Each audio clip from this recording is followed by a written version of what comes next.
Bob is an ordinary man at first glance, living in a small northern town and working at a lumber mill. His ex-family, his wife Darlene and daughter Eva, live far from him. Their relationship is strained. The girl has reached a troublesome age, behaving oddly and completely ignoring her mother. One ordinary day, Bob returns home and receives a call from Darlene, who complains about their daughter and asks him to influence her. However, Bob asks to be forgotten and ends the call abruptly. Yet, he is deeply upset by Eva's behavior, and to relieve some tension, heads to a bar where he soon notices a dealer. Later they meet on the street. The young man tells him that his boss, Nelson, is in need of couriers. He remembers Bob from his NHL days, especially a famous fight Bob would rather forget. The man cuts off the young man's enthusiasms and buys some goods, dismayed by the rising prices. At work, Bob goes to inspect one of the malfunctioning blocks of the crusher. He climbs up to the machine and stares inside as if he wants to step into the blades. His grim thoughts are interrupted by a coworker's voice, and Bob abandons the frightening idea. Later, Bob tells his boss he needs a few days off, packs his things, and goes on a trip. However, on the night road, he suddenly feels very ill. Racked with pain, he loses control, and his pickup veers off the road. Barely recovering, Bob calls Nelson and then reaches a roadside cafe where he immediately heads to the bathroom, startling patrons with his bloodied face. Overcoming pain, Bob washes the blood off his hands, which are already bandaged, and then examines his side. It becomes clear that a piece of his skin has become invisible, making his internal organs clearly visible. Bob bandages himself with towels and returns to the dining area, where Nelson soon arrives. The dealer agrees to tow and fix his pickup, in exchange for which Bob will have to serve as his courier, especially since he is heading in the needed direction. Nelson admires his hockey talent and confesses he still watches his old games. He tries to offer support, but Bob cuts off his attempts to befriend him and reluctantly agrees to become a courier. Nelson brings Bob home, then heads to a dump frequented by bears. This time, he shoots one of the animals and guts it on the spot. In the morning, Nelson delivers to Bob a container with the animal's organs, which are to be sold on the black market. The pickup is already repaired, and Bob sets off. He reaches his ex-wife's house late in the evening. Darlene lets Bob inside and informs him that Eva is staying over at a friend's. In the morning, Bob prepares to meet Nelson's contact, who runs a repair shop in town. At that moment, Eva appears. She is happy to see her father, but feels hurt when he refuses to take her with him. Bob drives to the shop, where the owner's employees greet him with a search, but the owner recognizes the former hockey player. He warns that working with Nelson is dangerous and advises thinking about the future. Nevertheless, he hands over the package for the dealer, and noticing Bob's unwell appearance, he gives him a Chinese remedy he gets from a local store. Later, Bob returns home. Eva also notices that her father is feeling unwell, but he brushes it off as Rib's injured at work. Suddenly, the girl asks about the diagnosis of her grandfather, Bob's father, who had died long ago. The man explains that his father voluntarily left this life because he had some issues with his head. After the conversation, Eva runs off to her friends, but on the way she stops by a Chinese pharmacy. The seller is very welcoming and even suggests visiting a doctor who is available right there in the next room. Even when the girl refuses to buy anything, the seller gives Eva herbal tea to improve her skin. Later, Eva meets up with her friends, who suggest going on a tour of an abandoned psychiatric hospital. Although Eva's friend doesn't want to go, Eva insists on visiting more than anyone else. They wander around the creepy rooms, scaring each other with possible ghost encounters. Eva confesses that her grandfather was once a patient there, whom she never knew as he died before she was born. She hopes to find old documents and learn his diagnosis. The group descends into the basement, where they are frightened by a figure in a white sheet, but on a closer look it turns out to be just a pile of rags. However, Eva's friend in terror grabs her hand, tugs at her sleeve, and sees a transparent hand. The girl gets even more frightened and runs away from Eva. Meanwhile, her parents recall their years together and Eva's childhood pranks, like when she went to school on her own at the age of 6. In the morning, Darlene discovers that Eva didn't spend the night at home. She, her friend, and Bob begin to search for the girl, but she's neither at the hospital nor the police station. Darlene goes to the station to file a report, and Bob starts investigating his daughter's belongings. He finds her phone and reads a chat with friends about the planned excursion. The couple goes to Eva's friend's house, but her father says their daughter isn't there. Later, Bob calls Nelson and reports that the delivery will be delayed. The dealer is very displeased. After this, Bob finds Eva's friends. They act provocatively, and the man loses control. After a scuffle, a boy admits they were at the psychiatric hospital. Bob realizes she was looking for her grandfather's data. At the same time, Eva regains consciousness in an iron cage. Meanwhile, her parents drive to the psychiatric hospital and enter the still functioning part. The security tries to stop them from entering, but Bob gets into a fight and collapses from severe pain. The chief physician comes out, who remembers both his father and Bob well. She asks Darlin to leave her husband in the clinic as he is not well. Bob remembers himself as a little boy in the same corridor. Later, he argues with the doctor, who calls what happened to his father a tragic accident, as he saw it all himself. The woman confesses that his father wanted to die to hide his illness from others. He was very afraid for his family. Bob immediately remembers how his father asked not to show him to his son. The doctor reminds that she couldn't stop the disease, but she protected the man. She shows the room of his father from where he watched his son's life and offers Bob to stay in the clinic. She will study his illness and provide all necessary care, but Bob categorically refuses as Ava needs him. Nevertheless, they lock him up. However, at night he wakes up to the sound of an opening door and sees that the way is clear and a bunch of keys to the clinic doors is on the bedside table. Bob dresses and leaves. He arrives home, but Darlin isn't there. Only her friend is going crazy with worry for the missing ones.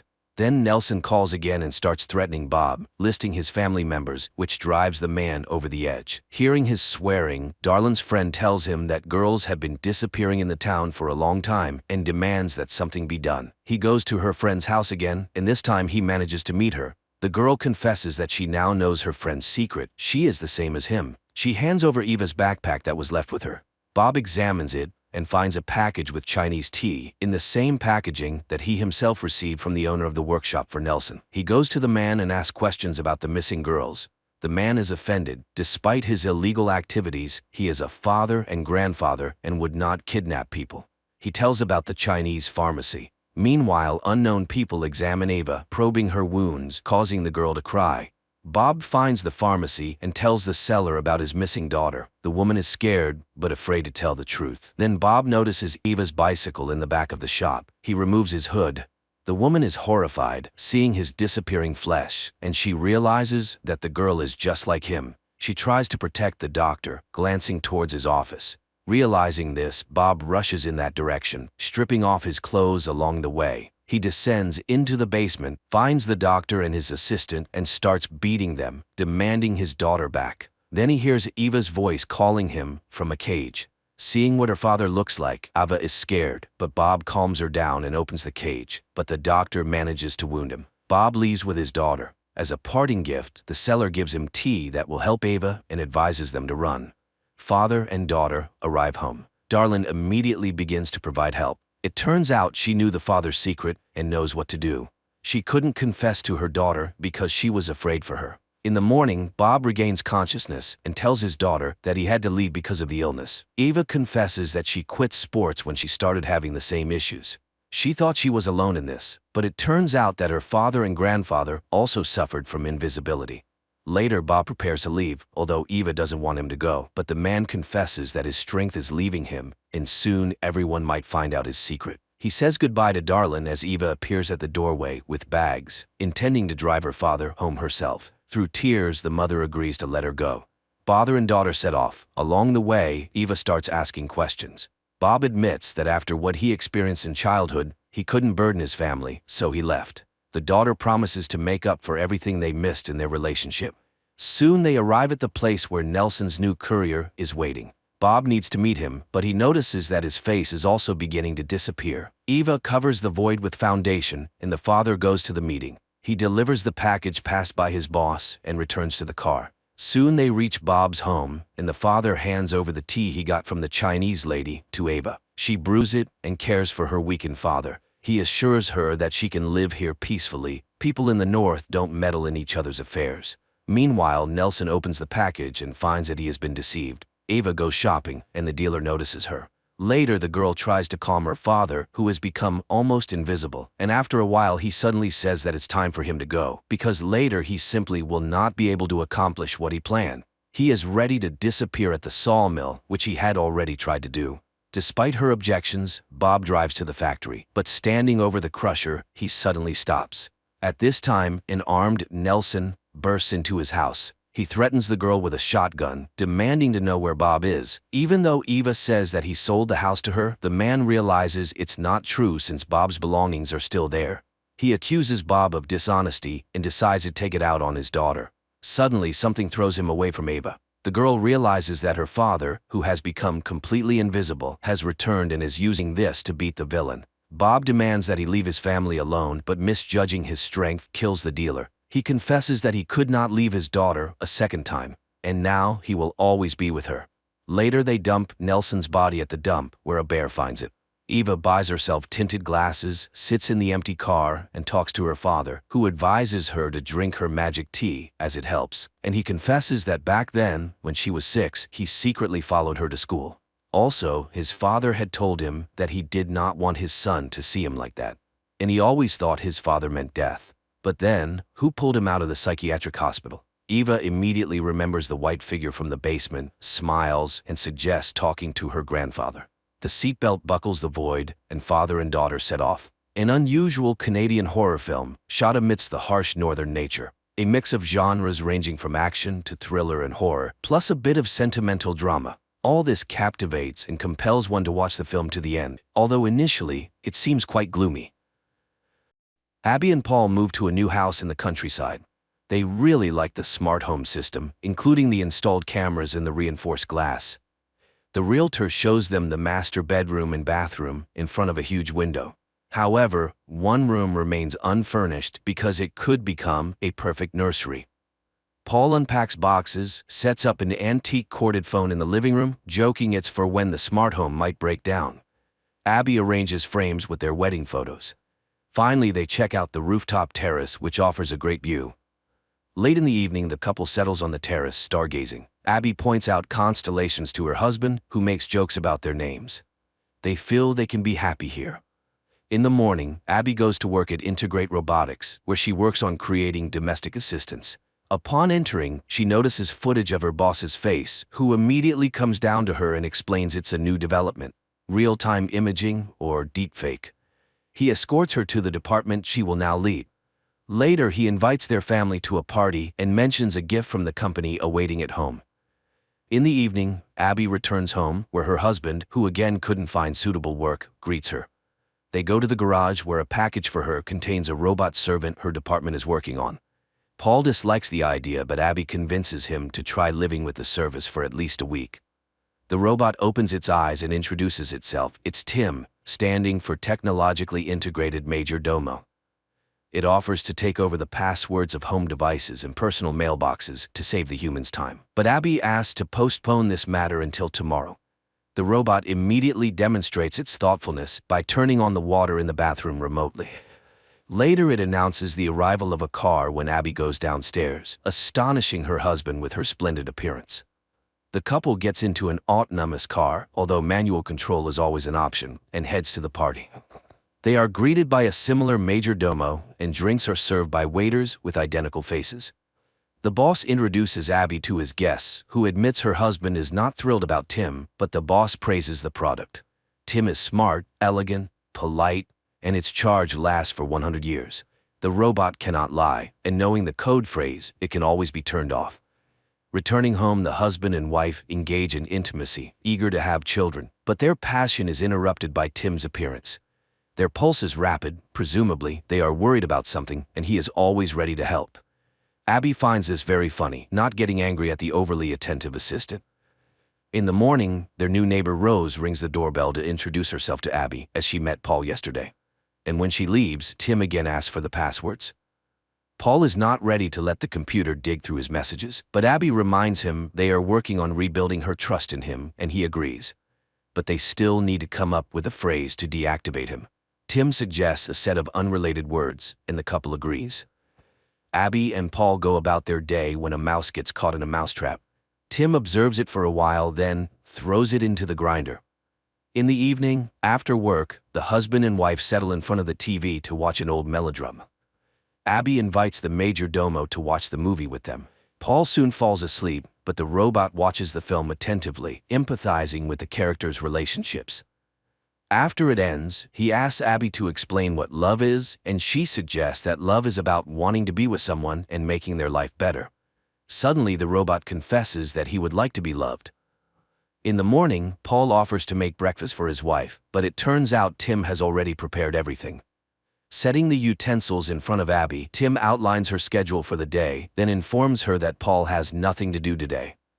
In the evening, Abby returns home to find that her husband's phone is out of reach, but his last known location was 300 meters from the house. Abby goes for a run and realizes that this is Rose's house. Returning, she takes a bath, where Paul finds her. He talks about his day and how Rose asked for help, which he did. He asks his wife not to be jealous, as he loves only her. The next day, the couple visits a family planning center, hoping to get help with becoming parents.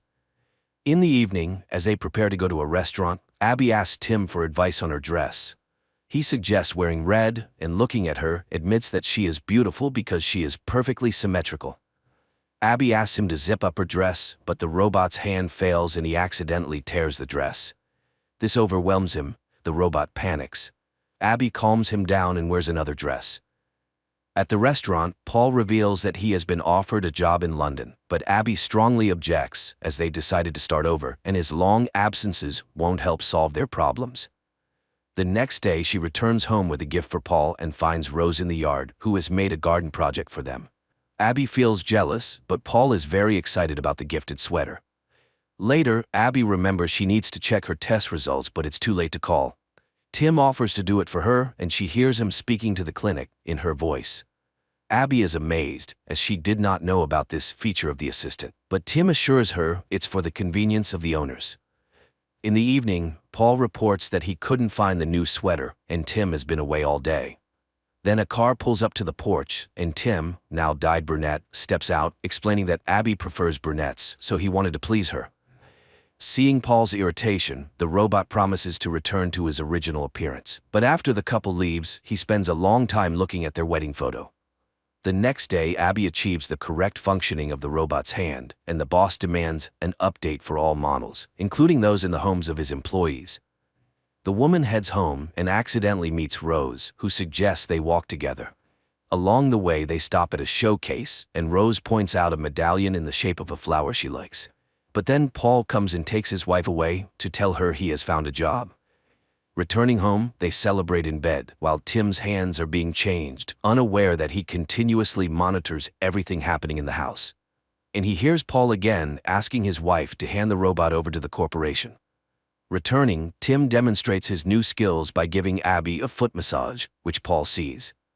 Later, the robot suddenly sits at the piano, plays Abby's favorite tune, and mentions dates when Paul bought them concert tickets, but Abby distinctly remembers being at home on those days.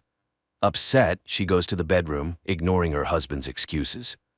The next day, Abby comes home with a bouquet, and Tim, placing them in a vase, informs her that Paul went to see Rose. But Paul enters right then, puzzled why his wife is angry.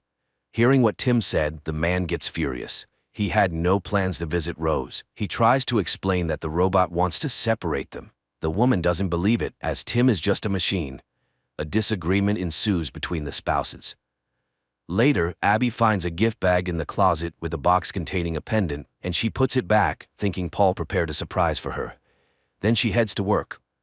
Meanwhile, the husband goes down to the kitchen, sees the clogged sink, and pulls out pieces of his new sweater from the grinder.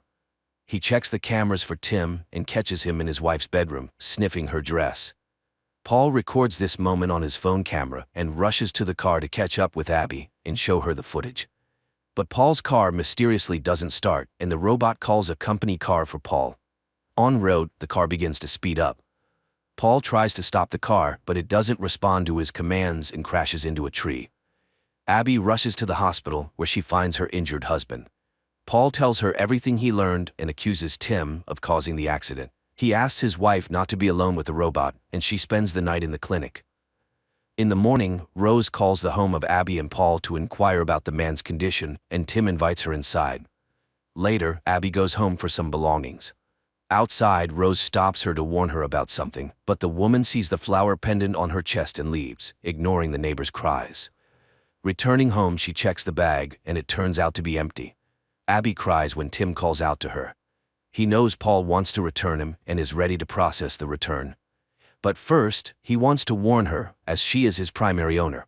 He shows her a video from the camera where Paul kisses Rose in their living room, but he stops the recording at the most sensitive moment to protect her from stress. Abby refuses to go to her husband and doesn't pick up his calls. Later, Paul comes home, where Tim greets him, hands him the found sweater, and informs him that Abby doesn't want to see him and his suitcases are packed. Paul doesn't believe it, but then Abby appears, tells him she saw the recording and knows about the pendant. When he starts to object, she drives him out. Paul leaves, but on the way, Rose calls him, telling him their robot tried to kiss her. The man calls home and, when Abby answers, says he has evidence of Tim's malicious intent. Abby asks him to come for her, but after hanging up, it turns out it was the robot she was talking to. The husband arrives home, where Tim meets him with a shovel. He knocks the man out, ties him up, and drags him to the bathroom.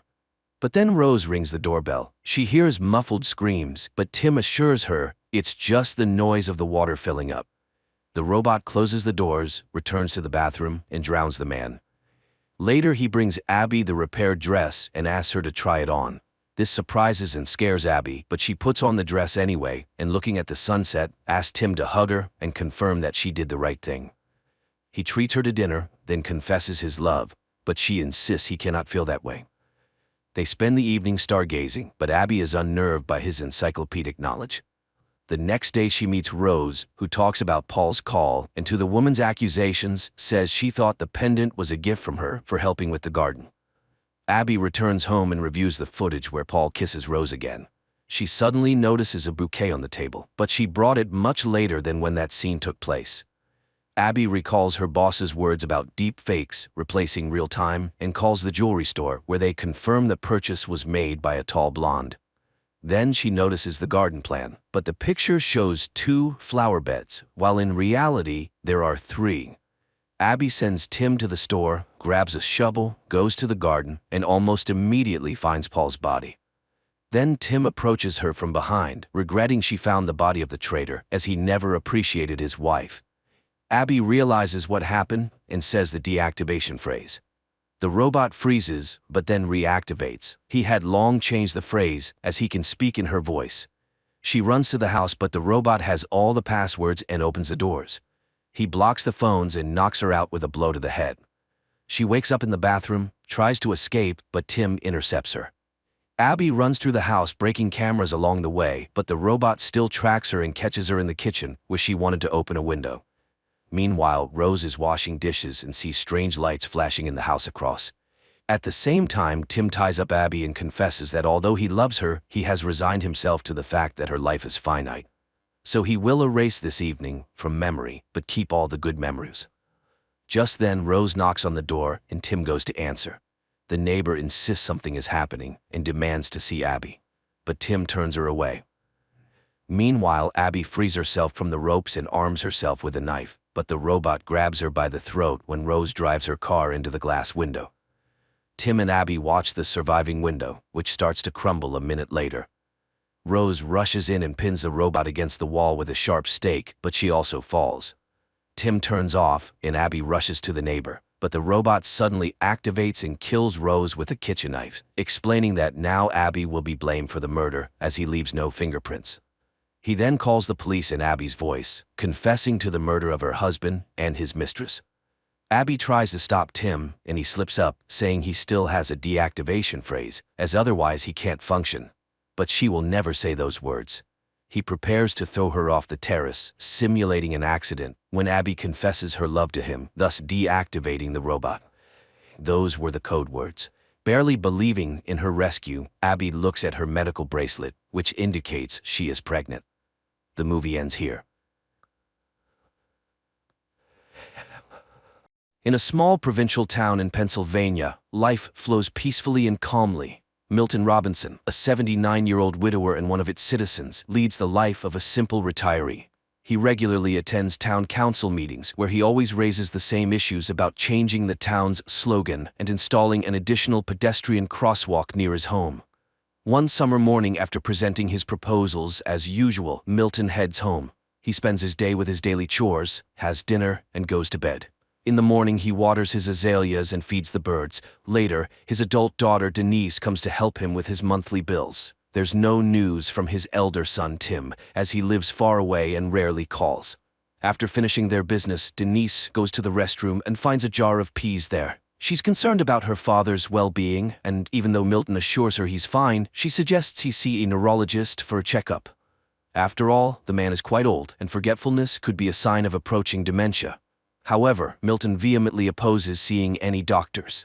Denise goes to work, leaving the old man alone with his beloved detective shows and a solitary dinner. One night he suddenly hears a commotion in his backyard, and going outside, he sees a flying saucer that has landed awkwardly. Milton calls the rescue service, but they remind him that joking with such a serious organization is a matter for the authorities. They no longer answer his calls, so he dials Denise's number, but she is unavailable. After a restless night, he heads to the town council meeting, where as always he talks about the slogan and the crosswalk. At night, the old man hears strange sounds from the backyard, goes out to see what else has happened, and finds an injured extraterrestrial being in his patio.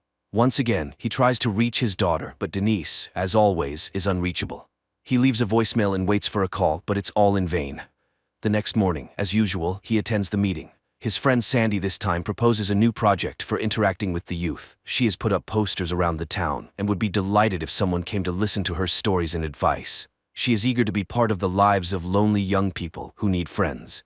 When it's Milton's turn, he starts with the town's motto and the crosswalk as usual, but after that he talks about the UFO that ruined his flowers and broke the bird feeder. However, nobody believes him, considering it the ramblings of an elderly man. Two active retirees, Sandy and Joyce, advise Milton not to bring up this topic at the meeting anymore, or else no one will take the suggestions of the elderly townspeople seriously. Sandy suggests giving the old man a ride home and reminds him that she is always nearby and he can count on her help. Milton becomes angry, realizing that he is being taken for a lunatic. That evening, Milton checks his backyard again to see the extraterrestrial being whom he had thought was dead, but the creature suddenly raises its head and looks at him plaintively. Milton wraps the unconscious extraterrestrial in a blanket again and leaves a glass of water for it. In the morning, he finds the extraterrestrial wrapped in a blanket and seemingly shivering at his back door. Milton invites it inside since it's warmer in the house. He doesn't know what to do because he has never experienced anything like this before. The old man notices that the visitor has drunk all the water, so he brings another glass. Then he prepares a tray with various foods he finds in his house, but the extraterrestrial chooses only an apple. So, Milton goes to the store to buy apples, explaining to the cashier that it's for an extraterrestrial. The cashier treats him like a crazy person with delusions. Upon returning home, Milton sits on the couch in the living room and hears news about the search for a crashed weather satellite, but doesn't pay it much attention because he is startled by the sudden appearance of the extraterrestrial. Seeing that it's feeling much better and can even walk, the old man shows the extraterrestrial all the amenities and settles it in his home, providing a guest room and introducing it to television. Personally, he prefers detective shows because you never know how they will end. Milton shows photos of his family to the silent but attentive extraterrestrial. Unfortunately, his wife is no longer with them. His son has moved to California and his daughter visits him occasionally. Then the old man remembers the dance show and sits in front of the TV, inviting the extraterrestrial to join. On that day, the store clerk tells Denise about her father's strange statements about the extraterrestrial, and she goes to visit him during her lunch break. Milton meets her at the door, and as always, she insists on him seeing a doctor because she is very concerned about his mental health. Milton reluctantly agrees. Denise rushes off, and as soon as she leaves, the phone rings. It's Sandy, urgently needing a printer, and Milton invites her to come over and print the necessary documents. The woman arrives, and upon entering, sees the extraterrestrial. Milton introduces them to each other and shows the crash site. The woman is shocked, but tells Milton that they must keep this a secret for his own safety. She mentions how she has seen on TV how authorities treat poor extraterrestrials, and he shouldn't let anyone into his home except her. Sandy leaves, but Joyce has already noticed her car outside Milton's house and becomes curious about what's happening. Meanwhile, on TV, calls continue for the population to search for the crashed satellite. Time passes, and the extraterrestrial continues to stay in Milton's house, watching his favorite shows together. One morning, it brings Milton a piece of paper with a drawing of a cat on it. This touches Milton's heart, as the little one has drawn him a picture. He finds the extraterrestrial working on repairing its spaceship, apparently having fully recovered and getting ready to go back home. Soon, Milton visits a neurologist and undergoes tests, making some frustrating mistakes in some of them.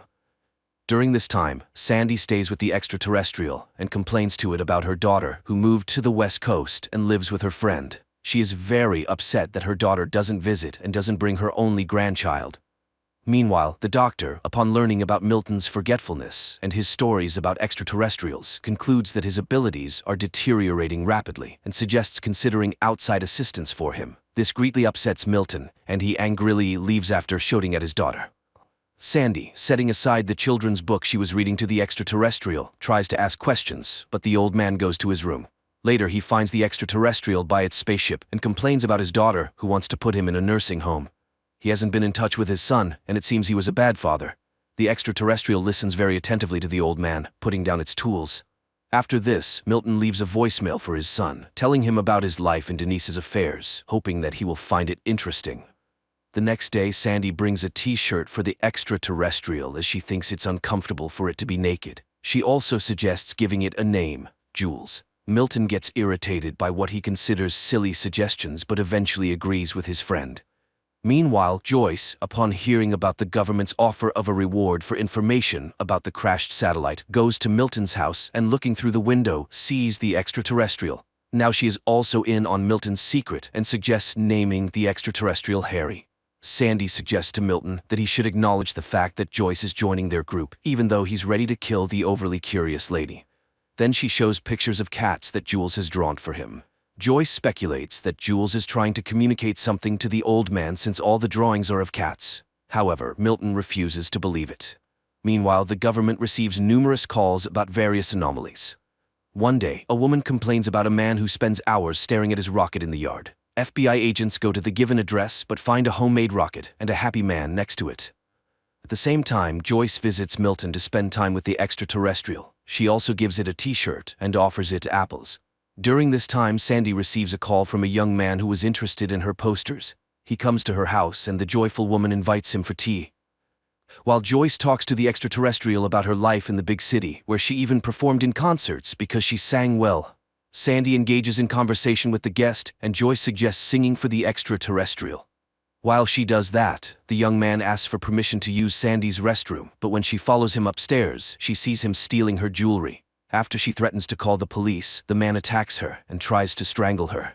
However, the extraterrestrial has a vision of the events and telepathically makes the man's head explode. This raises suspicions at the FBI, who are conducting the search for the crashed spaceship. Responding to police questions, Sandy suddenly realizes who saved her from certain death and rushes to Milton's house. She hugs Jules and tearfully thanks him for saving her life. The retirees discuss the potential danger of the extraterrestrial, but conclude that it's only dangerous to bad people. Meanwhile, the FBI agents can't understand how and from what the head of the criminal could have burst, so they decide to keep an eye on Sandy. On this day, Denise meets the elderly folks at the store and again brings up the topic of the apples Milton bought. However, Milton avoids the conversation. Later, the group has lunch at Milton's house when Sandy notices a strange smell. When they go outside, they discover a dead cat that Jules apparently brought there. Connecting all the facts, the retirees realize that the extraterrestrial needs cats for some reason, and now there are not 7, as in the picture, but 6. Milton calls Denise, hoping to find out where she disposes of the deceased cats in her clinic, which frightens her completely. Not receiving a clear answer, Milton and Sandy decide to drive around the streets of the town since cats often meet their fate under car wheels. On the road, Milton inquires about Sandy's husband's illness, which eventually led to his passing, and she talks about being left alone. She starts asking questions, reassuring that life must go on. However, at this point, Milton asks her to stop the car, and the FBI agents become witnesses as the elderly couple loads a deceased cat into the trunk. That day, they find 2 more cats, and Joyce promises to find the rest. Meanwhile, FBI agents eavesdrop on the private conversations of Milton's close ones and hear Denise telling her brother about her father's eccentricities. At this moment, Joyce brings 3 more cats she found in different parts of the town. Only one is missing. Just then, agents knock on the door, but the elderly folks hide and don't open it. The men eventually leave, and the people realize they need to act quickly. And then, Milton remembers Joyce's deaf, blind, and non-mobile cat. Offended, she leaves, but Sandy catches up with her and apologizes for Milton's bluntness. Joyce admits that he's right. It's long past time to end the suffering of the cat. She brings the animal, and the extraterrestrial puts it to eternal sleep. Then it covers the remains with some material, and they start to merge into a single object. In the end, a glowing object appears in front of the group, which serves as fuel for Jules's spaceship. The saucer lifts off into the air and moves to the center of the yard, which is instantly detected by the FBI's instruments. The retirees understand that the time for farewell has come.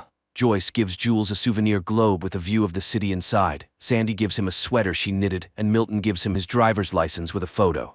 But the extraterrestrial suddenly makes an inviting gesture, clearly offering them to join, and Milton suddenly decides to accept the invitation. But then the phone rings in the house, and picking up the receiver he hears Denise's voice. She suggests meeting on Saturday. They'll have lunch and then she'll give him a haircut because they've been arguing, and that's not right. At that moment, agents knock on the door, Milton rushes into the yard, and they only manage to see the departing saucer, where 3 Earthlings joined in the last moment. The ship lands not far from the town to safely disembark the elderly and bid them a peaceful farewell. Milton hugs the extraterrestrial and thanks it for the invitation to travel together, but he can't leave his home and loved ones behind. Jules enters the spaceship and flies away while the elderly folks wave goodbye to him. Time passes. Milton continues to live in his home, visited by Sandy and Joyce. The elderly often reminisce about Jules' Harry and hope that he hasn't forgotten them either. And one night, Milton's yard is illuminated by a bright light, and the old man realizes that he has guests. A light, heartwarming, and slightly melancholic film about the fading of human life. It's good that amid the plethora of recently produced nonsense, there are still such heartfelt and warm movies in which an extraterrestrial is not a villain who came to Earth to conquer it, but rather a cute and understanding silent being with expressive eyes.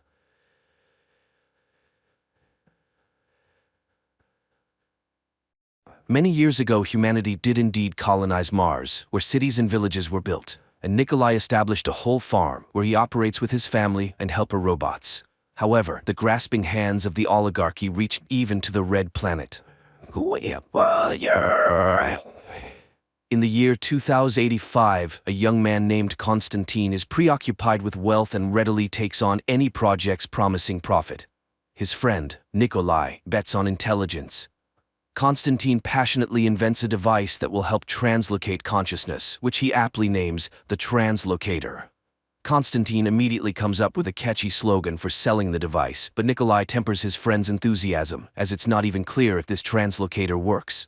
So, Constantine promises to bring a rat for an experiment, but instead brings a man named Vitaly, who is willing to swap consciousness with a dog, as it could be a ticket back home. His wife loves dogs. Nikolai refuses to conduct experiments on a human, even though Constantine has already paid the man with money borrowed from his mother. Now he desperately needs results. Therefore, Constantine conducts the experiment himself. Nikolai arrives when the man is already convulsing inside the device's force field. He tries to turn off the device, but at that moment it shuts down on its own because the transference is complete. However, the test subject makes no sound, and the frightened men attempt to get confirmation of the experiment's success from the dog. But the dog remains silent, while Vitaly speaks up, signaling a failure. The 2 men react differently to the failure. Constantine is ashamed that at the age of 25, he's still asking for money from his mother. Meanwhile, Nikolai suggests starting a company with the slogan, "A robot in every home," and producing affordable helpers for every citizen. And if that doesn't work out, he plans to buy land on Mars and establish a farm there. 15 years later, Nikolai enjoys family life on Mars and manages his robotic farm. He films reports about his farm, showcasing the dairy products he's obtained through hard work, and introduces his helpers, robots, Galasha, Stepan, and Valera. The sentient tractor, Mitya, gets upset with his forgetful owner, but Nikolai quickly rectifies the situation and waves at him. Nikolai also has a favorite hobby, breeding copters, which greatly annoys his wife Nadezhda, as he spends a lot of money on his pastime. After deflecting her complaints by claiming he's shooting a promotional video, Nikolai shows his subscribers a drink made from tea fungus and introduces his eldest daughter, Marina, who is not enthusiastic about farm life at all. And after that, Nikolai presents his younger daughter, Lyudmila, who is passionate about constructing cyber weather installations in the form of Russian birches. There are 4 such birches controlling the weather in the entire region, which the girl enthusiastically demonstrates to the audience. Afterwards, the guy settles into his cyber bread box and flies to the landfill, which is regularly replenished with waste from Earth. There, he accidentally finds a discarded but fully functional robot. His wife, Nadezhda, is angry with her husband for bringing all sorts of junk into the house. However, he plans to name the discovery Vova and integrate it into their household, to which accommodating Nadezhda reluctantly agrees, but she prefers to call the robot Vanya. In conclusion, Nikolai invites good people to come to Mars, build, develop, and enjoy life, a sentiment echoed by his entire family. However, while relaxing in the evening amidst the idyllic Russian natural landscape, Nadezhda has serious doubts that anyone will heed their call. Meanwhile, the CEO of a major corporation, Konstantin Baragozin, is indulging in some pool time while contemplating his portrait on the moon when he is informed about the arrival of shareholders. Irritated, he wonders why his assistant Pavel couldn't come up with some excuse. However, Pavel has already exhausted all the reasons Konstantin could use to decline the meeting. At that moment, a button pops off from the CEO's jacket, right in the hands of a robot, who is promptly discarded. Konstantin angrily insults the shareholders who have just entered his office, and they begin to ask uncomfortable questions. Failing to provide clear answers, he is threatened with a change in leadership. He reminds them that Izhevsk Dynamics is his brainchild, and it was he who came up with the slogan about robots in every home. To this, they respond that the controlling stake of shares is in their hands. Konstantin urgently needs to come up with something positive, which he passes on to his assistant. Unable to think of anything better, Pavel announces the construction of a new factory on Mars. The shareholders like the idea, and Konstantin is given 1 month to execute it. In turn, he delegates the task of starting construction to Pavel. However, it turns out that the eccentric person who built the farm in the right location refuses to sell it for any amount of money. Konstantin orders that this stubborn person be shown to him and is surprised to see his childhood friend, Nikolai. Meanwhile, on Mars, a new day begins. Lyudmila sifts through the old remnants of her father's inventions and finds the translocator, but Nikolai brushes off her questions because they have a more interesting task at hand: activating the new robot. When turned on, it starts searching for a rag to perform the task of floor cleaning. At that moment, spaceships land on the farm, and from the largest one emerges a delegation led by Konstantin, who rushes to embrace his old friend. However, Nikolai isn't particularly thrilled with the guests. Konstantin is amazed by the abundance of goats, which have long been extinct on Earth. But Nikolai doesn't want to talk about his achievements because he's deeply resentful of Konstantin's underhanded takeover of their joint company. Konstantin suggests putting the past behind them and offers a huge sum of money, enough for Nikolai to settle anywhere, even on Jupiter's moon, Europa. For this suggestion, he immediately receives a punch in the face. Enraged, the director signals his assistant to read out a decree declaring the corporation as the owner of Mars, and the demolition of the farm buildings begins immediately. This is when Nadezhda steps into the fray, but Konstantin's henchmen grab the family and lock them in a hangar. Suddenly, the man realizes that the robot Vanya is missing and sees that it is still carrying out its task.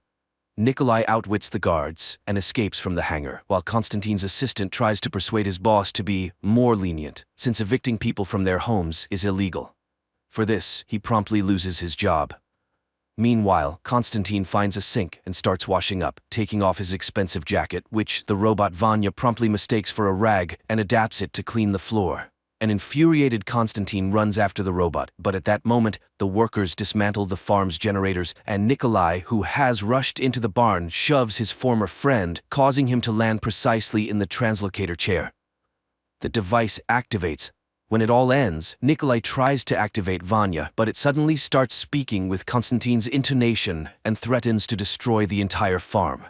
Seeing the man's body, the robot begins to scream, realizing that its consciousness has ended up in Vanya's body. Nikolai is pleased that the translocator works, and the robot becomes angry, demanding to be returned. Meanwhile, Konstantin's body begins to behave erratically, which his assistant notices. Pavel orders that the suffering CEO be taken away, pushing aside the annoying piece of machinery. Nikolai sees Konstantin being loaded onto a spaceship, where his family is, and rushes after them, but the spaceship takes off, leaving Nikolai and Vanya with the CEO's consciousness in an iron head. At night, Nikolai fixes his car, all while enduring Konstantin's reproaches, who demands that the man urgently take him back to Earth, for which they need to reach the train station. Nikolai scolds the inept CEO, who then sets off on foot but gets stuck in Martian sand. In the morning, Nikolai finds him, and upon hearing his promise not to interfere with the farm, digs out the robot and drives it to the train station, encountering a Martian sandstorm along the way. Meanwhile, Konstantin's assistant returns home, where he is greeted by his wife and children. He has to admit that he got fired.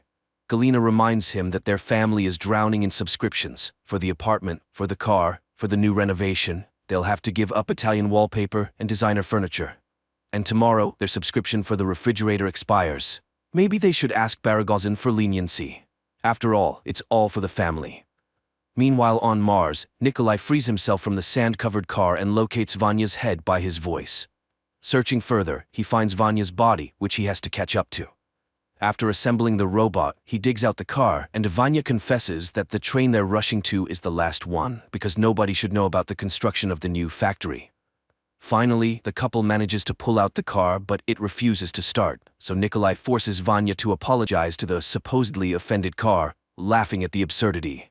After that, the car starts and speeds towards the train station. At the same time, Pavel arrives at the office and sees damaged robots, scattered belongings, and an incoherent CEO who makes him eat soap. He calls a doctor who gives a startling diagnosis. Baragozin's memories and personality have been erased, and his level of development is that of a 1-year-old child. Meanwhile, Nikolai's car approaches the city of Marsyansk when an elderly woman flags them down, asking for a ride to the train station. The old lady takes a liking to Vanya, reminiscing about her own robot, Grishka. She had sold her land to Baragozin's company, received a gift, and got a train ticket. Nikolai asks the old lady to share her thoughts about the oligarch, because he can convey people's opinions to him. The elderly lady begins to express her desires, which Vanya has to confirm. Finally, the group arrives at the train station. Nikolai says goodbye to the car and sends it home. The people and the robot then board an interorbital elevator and ascend to the platforms. However, there are no tickets left for the train to Earth. Nikolai tries to negotiate with the conductor when Vanya notices a ticket with the elderly fellow passenger. Meanwhile, on Earth, Galina seeks details about the incident from her husband. It turns out that Baragozin won't start speaking and thinking somewhat normally for at least a year or two. She advises her husband not to tell anyone anything and to become the leader of the corporation and to raise a good person out of the former CEO. Pavel disagrees and the woman speaks, and he pauses her. He works to fulfill all her wishes, but she's putting pressure on him. However, in reality, she's just a hologram, just like the children she made him subscribe to, even though they don't even resemble him. After expressing all his grievances, the man unpauses Galina, who, upon realizing that he had paused her, becomes furious with accusations, as he doesn't even understand what it's like. She's not doing it for herself but wants to make him successful and wealthy. He deserves it, after all. Pavel asks her to reduce the vanilla quotes option, and the hologram complies with his wishes but continues to pressure her husband. Meanwhile, Vanya brings a ticket to Nikolai, and the couple boards the train. But then, the man sees the elderly lady from earlier outside the window who can't find her ticket, and realizes where the robot got it. Vanya, pretending to be Konstantin, promises to send a shuttle for the old lady when they reach Earth, but Nikolai knows the true value of his promises. He demands that the robot apologize, return the ticket, and put the grandmother on the train. Vanya literally tosses the old lady into a moving car when the grandmother standing on the platform addresses them. It turns out that Vanya put a completely different grandmother in the car. Nikolai sends Vanya to catch up with the train and remove the wrong grandmother, while he helps the actual traveler catch up with the car. But the grandmother activates the rocket engine on her suitcase trolley and catches up with the train herself. The train departs. Vanya expresses everything he thinks about Nikolai's softness, which caused their separation in the first place.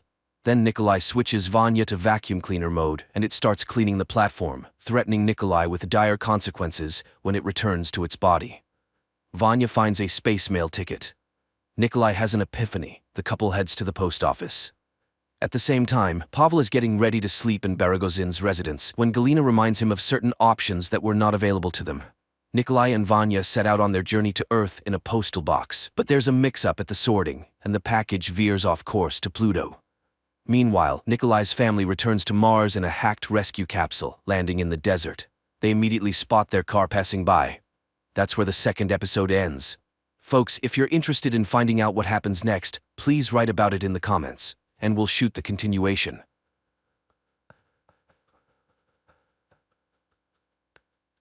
Turid Sayer, together with her teenage sons, Magne and Lauritz, returned to the Norwegian city of Edda after many years of absence. At the entrance to the city, their car gets stuck behind an old man in an electric wheelchair who is trying to turn right.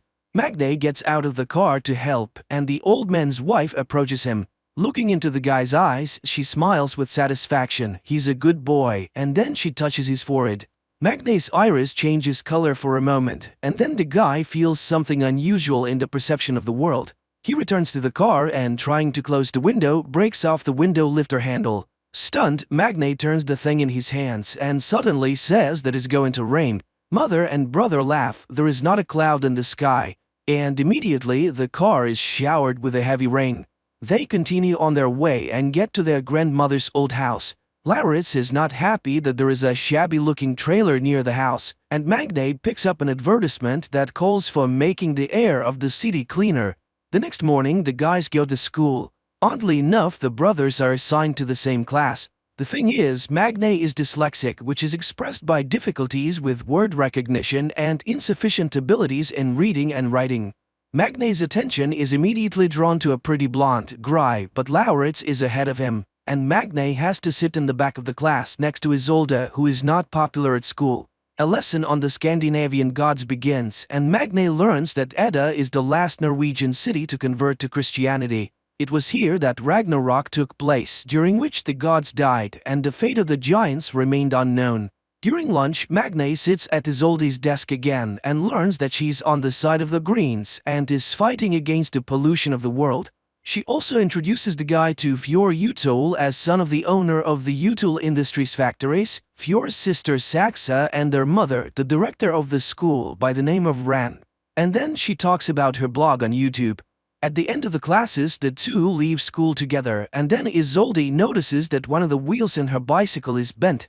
Much to the girl's astonishment, Magnay easily fixes the brake and returns the wheel to its original condition, which surprises him as well. In addition, he notices that his eyesight has begun to improve. The next day, he, Isolde, and Gry get a general assignment in sociology and begin to study democracy. Magnay suggests studying the topic by using their town as an example. At this moment, he sees his mother, who has come to talk to the director. The women discuss boys' progress at school and recall the tragedy that happened many years ago when the boy's father died under mysterious circumstances. Later, the mother notices that Magnay is not wearing any glasses and does not understand how this can be. But she's distracted by Vidar Utol's car. It turns out that she and Vidar have known each other for a long time. After returning home, Vidar tells his wife Ran about the meeting with the woman, while their children Fjord and Saxa discuss their appearance and whether it matches their age. Vidar gives them a task to follow Magnay, who is currently engaged in repairs and notices a rune carved on his father's tools. Later, the guy visits Isolde's page and looks through her materials about the strange death of the fish in the fjord. The next day, the girl invites him to her place and reminds him that he no longer needs glasses. While choosing water in the store, she explains to Magnay that he can't drink tap water in Edda, and the store clerk suddenly warns the guy about the danger of the vernal equinox. In Isolde's house, the guy finds out that the history teacher, Erich, is the girl's father. At dinner, she invites him to go with her to the mountain as she monitors the speed at which the glacier is melting. They can go down by paragliding. The girl asks her father questions about her mother's death, but he keeps silent. Magnay shares his memories of his father, and sweeping the girl's diary off the table, finds out that she has been hopelessly in love with Saxa for a long time. The next day, he tells his classmates about the upcoming hike in the mountains, while Fjord invites everyone to a party at his house. Returning home, Magnay finds his mother repairing the fence, and his attention is drawn to his father's sledgehammer marked with the rune.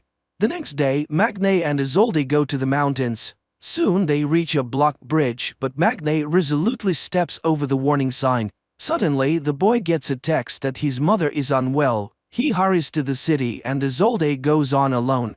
Meanwhile, Vidar's car is driving along the mountain road. Stopping on the side of the road, Vidar goes outside, undresses, and starts hunting deer grazing on the mountain. With one blow, he kills the animal and rips out its heart.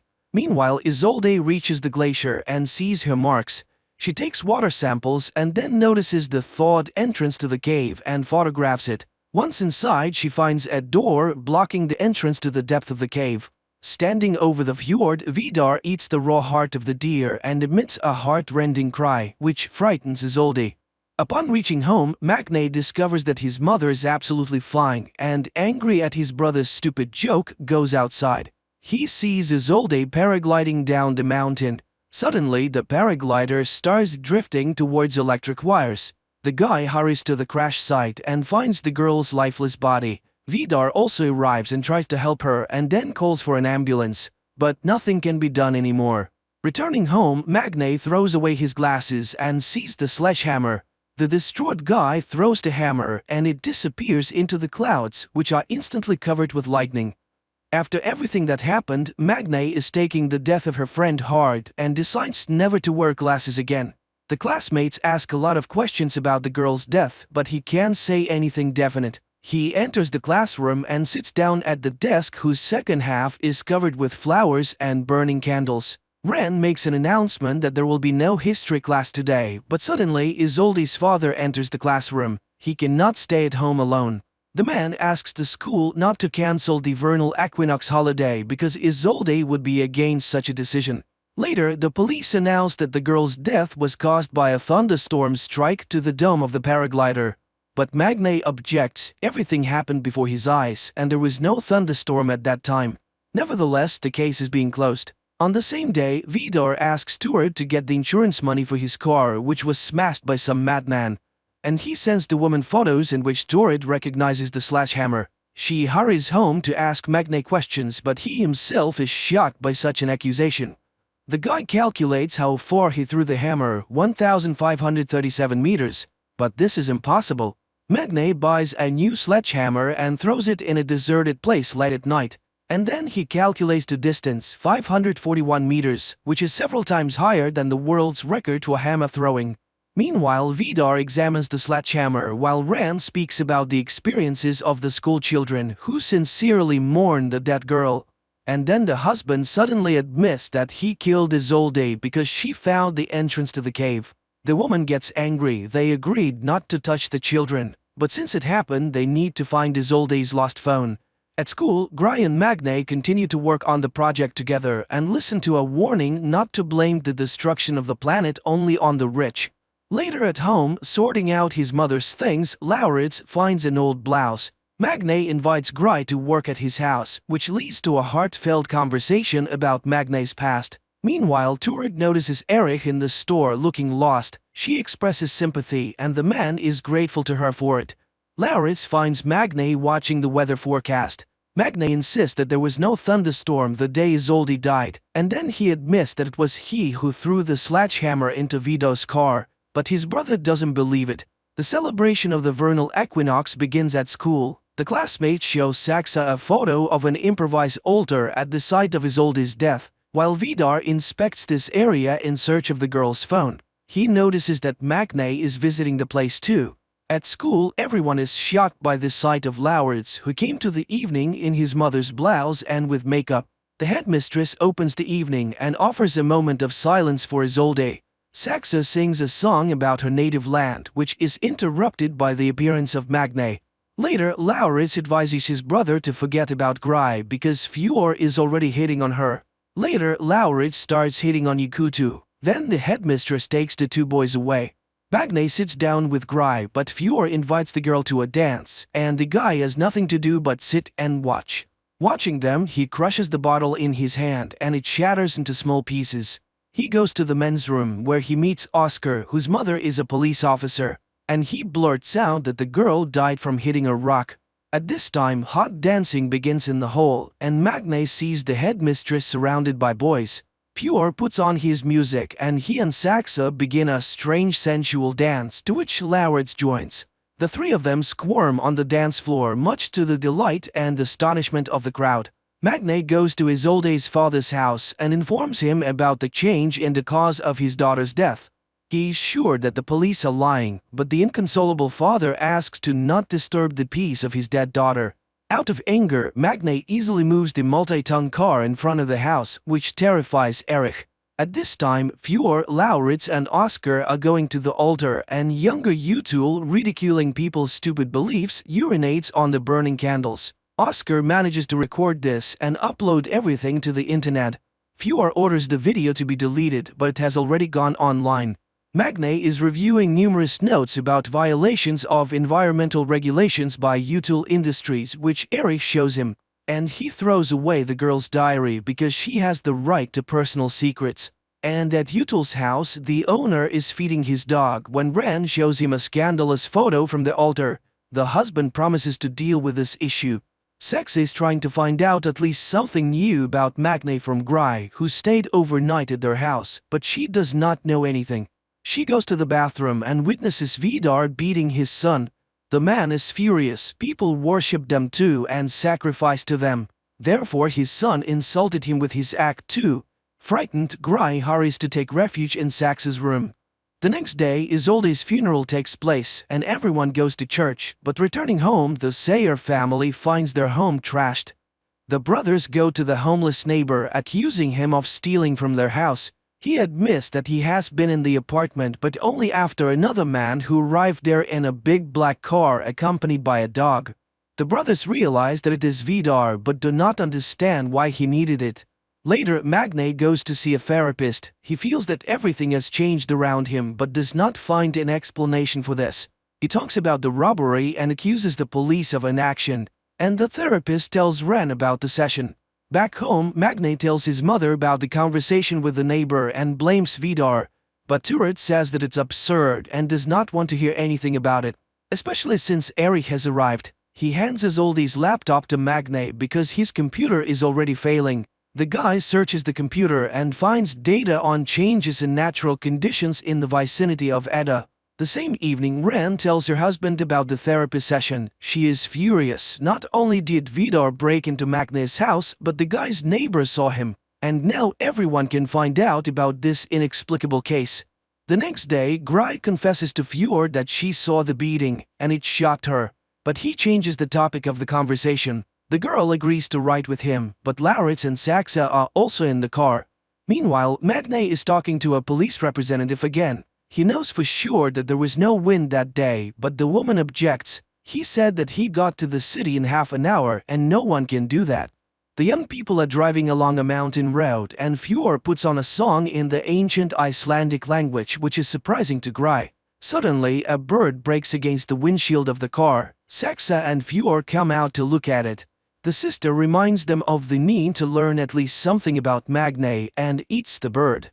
Puzzled by the officer's words, Magne goes to a deserted warehouse and starts jogging to see how fast he runs. He does a 100-meter dash in just 7 seconds. Meanwhile, Eric has given Isolde's jacket, which has traces of blood on it, and Vidar follows Magne and witnesses an accident in which the guy is hit by a snowplow. He joyfully announces to the family about Magne's death, who interfered with their affairs. Then Vidar confesses to the children that he killed Isolde because she found dangerous things hidden by them in the glacier. Ren reminds them of the danger they are exposed to by getting close to mortals. Meanwhile, the doctors at the hospital are perplexed. The guy who was hit by the snowplow has no injuries at all. Magne goes home, and he doesn't know that at this very moment the body of his deceased neighbor, who was a witness to the robbery of their house, was being brought to the morgue. At home, Turid thanks the gods for saving her child's life, and Magne makes another note. He is now also invulnerable. His sight and sense of smell also have improved. The next day, during the lesson, there is a skirmish when Magne blames the Utul plants for the emissions of harmful substances which caused the inhabitants of the fjord to die. Saxa resolutely defends her father. After the lesson, Magne asks the teacher to test the dried blood from Isolde's jacket. He is sure that there's someone else's blood on the clothes. At least they smell different. The woman is surprised by his sense of smell and agrees to run the test. Later, Gry asks him questions about the incident. He shows her the jacket and asks her to smell it, but the girl does not detect the difference at all. In the afternoon, a group of classmates goes to a cafe where Oscar breaks the news about Rand's behavior the previous evening, which he learned about from his friends. Saxa is outraged by the silly rumors and stirs the conversation towards Gry, who is still a virgin. This pisses Gry off, and she goes home where she finds her father in front of a can of beer. The man is upset. The insurance company refused to pay him money for his sick lungs. no one sees the connection between the disease and the emissions from the U2 factories. Meanwhile, Vidar is raging in his house. No mortal could have survived. Who is this guy? To which Ran promises to find out everything very soon, since in the evening the brothers will come to them for dinner. Magne and Lauritz go to the Utul house, unaware that they are the only guests of the evening. They are seated at a chic table and are treated to alcoholic drinks. The hosts do not skimp on the drinks. Vidar pours Magne mead, the drink of the ancient gods. Feeling intoxicated, Magne begins to behave inappropriately, and throwing an axe at the target hanging on the wall simply breaks it. And then he confides in Ren about his new strength. The woman is surprised and offers to fight with her hands. The guy promises to defeat her and holds out his hand. They begin to fight, and Magne realizes that he cannot defeat the fragile-looking woman. They fight without restraining themselves, and at some point he suddenly sees the true appearance of an ancient monster hiding behind the guise of the beauty. At this moment the table breaks down. Jumping up from behind the wreckage, Magne sees the woman in front of him again. He goes to the bathroom and after washing his face, looks up at the mirror and suddenly sees the face of an ancient warrior staring back at him. Coming up next, a recap of the following episodes.